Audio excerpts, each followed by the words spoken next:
मुख्तार के जनाजे में गाजीपुर के डीएम का बैड बिहेवियर। ऐसे व्यवहार की अपेक्षा किसी आईएएस आईपीएस से नहीं की जा सकती।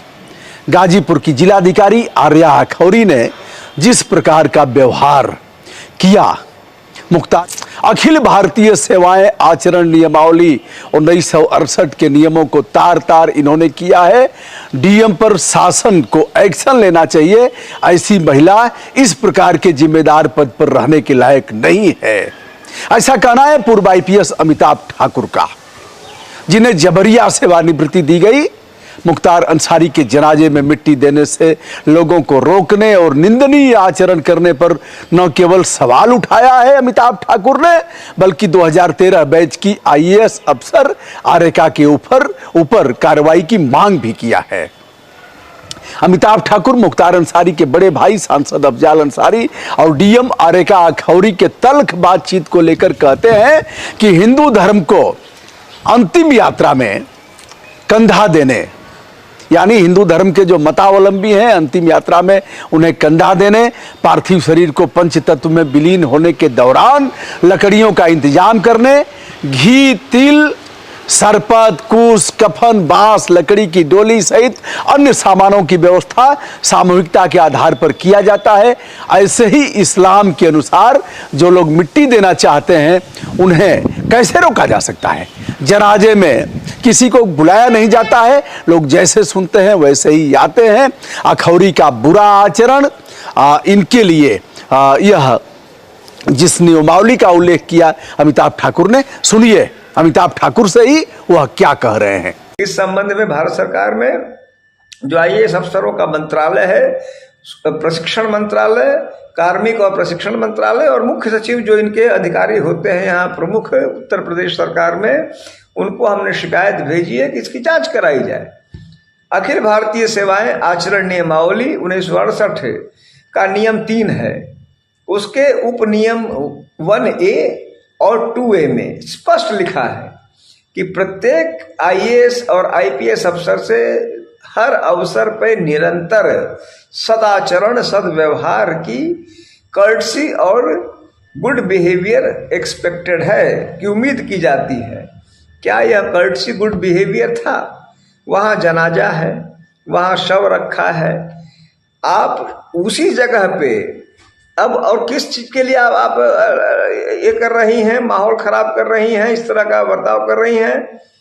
नारे क्यों लगाए? अरे भाई, मान लीजिए कि हमारा कोई चाहने वाला था, वो नहीं रहा, हम उसकी याद में 2 शब्द नहीं उसकी याद भी नहीं ताजा कर सकते। हम नहीं कह सकते कि फला जिंदाबाद।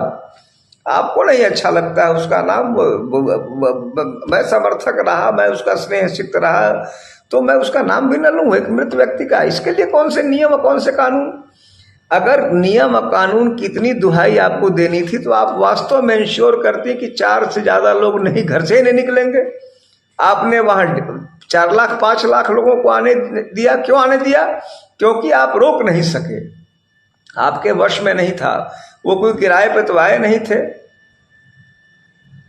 बिल्कुल ब्रजभूषण जी, आप सही कह रहे हैं ब्रजभूषण जी, उसमें कोई आदमी, वो सब स्वतः उद्भूत भीड़ थी।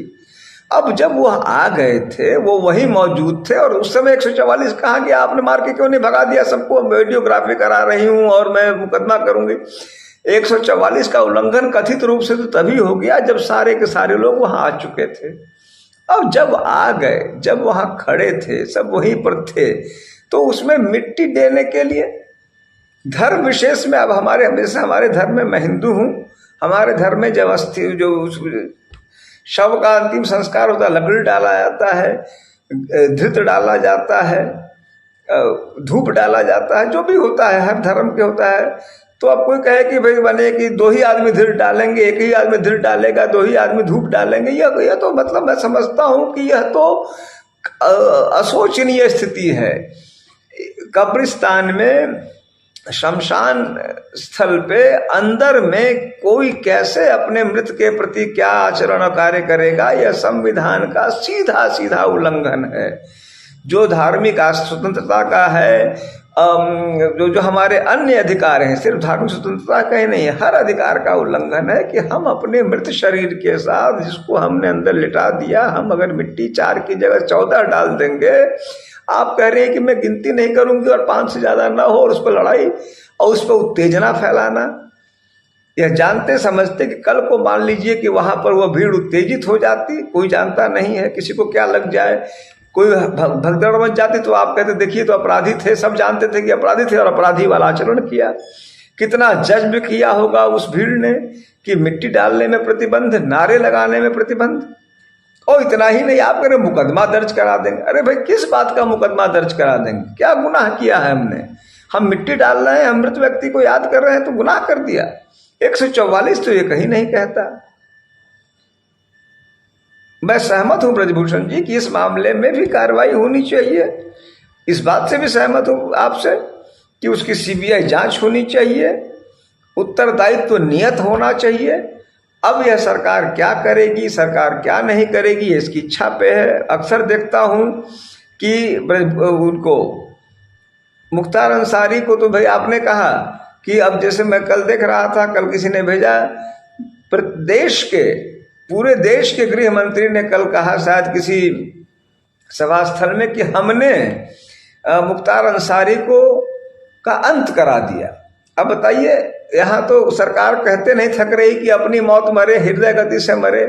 तो जो हृदय गति से मरे, जो ईश्वर ने कृत्य किया, वह भी आप ही अपने ऊपर ले रहे हैं। सुना आपने अमिताभ ठाकुर को, उसी प्रकार की ट्रेनिंग इन्होंने भी किया है। भारतीय पुलिस सेवा के अफसर थे और उनसे आरेका अखौरी से बड़े पद पर थे, यानी आईजी पद से उन्हें जबरन सेवानिवृत्ति दे दी गई, जिसकी लड़ाई वह लड़ रहे हैं। उनका कहना था इस प्रकार के आचरण की अपेक्षा नहीं की जा सकती और यह किसी भी तरह पद पर बने रहने लायक नहीं है। इसके लिए उन्होंने लिखा पढ़ी भी किया है। आगे क्या होगा यह तो समय बताएगा। फिलहाल यह वीडियो काफी वायरल हुआ है, डीएम और अफजाल अंसारी के बीच जो इस तरह का वाद विवाद और प्रतिवाद हुआ उसे लेकर।